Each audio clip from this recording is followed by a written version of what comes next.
In a room full of exceptionally talented people, how do you choose one to speak for the group? Well, as dictated by Filipino custom of deference to elders, you pick out the oldest in the bunch. His Excellency Ambassador Daniel Cruz, officials of the British Embassy in Manila, Chevening alumni, and Chevening 2020, good afternoon.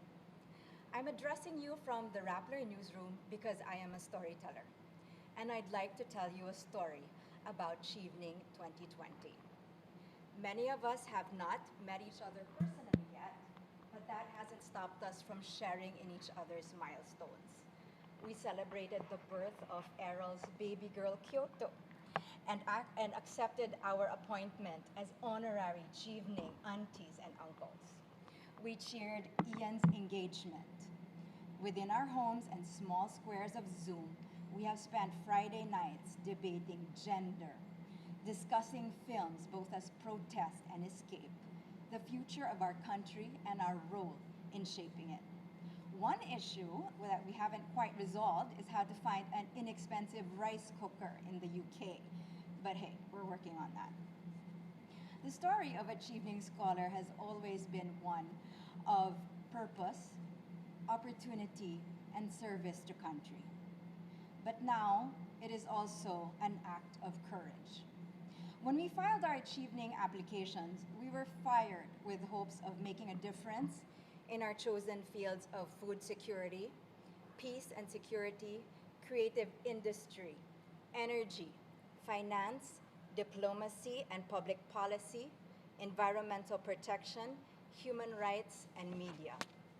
Almost a year after, we're charged with the same intense purpose and with even more determination to resist authoritarianism, suppression of media freedom, and the attack on civil liberties that are shaping the narrative of this global crisis.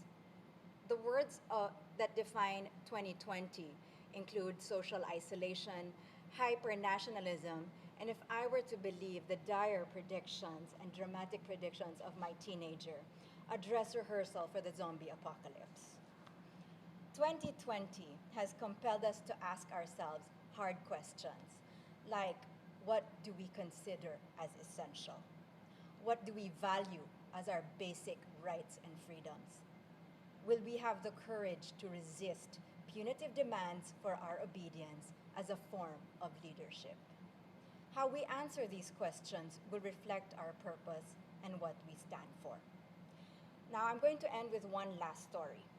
In a social media post that went viral, a woman named Chin said that while she was waiting for her food delivery, she texted the rider, "Okay po, sir. Salamat po. Ingat."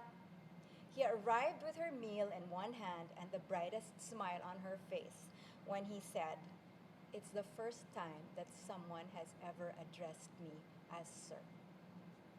This pandemic has shown us that our doctors and our nurses and our delivery riders are equally essential to our survival. Equally essential, but not seen as the same. It's time to change that through the power of storytelling. We are all natural storytellers because, and I quote the words of my soon-to-be roommate, Marielle, stories are how we make sense of the world. Stories, even a simple one like the one I just shared, have the power to shine a light on inequality.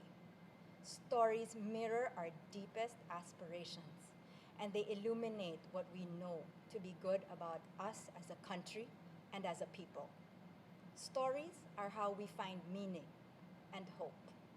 As storytellers and leaders, there are three things that should chart our path to resistance. First is to refine the jagged edges of inequality and replace them with the kindness of inclusion. Second is to reframe the standards of excellence to include solutions that are driven by creativity and innovation. And finally, to reimagine leadership as an act of listening with this, but more with this.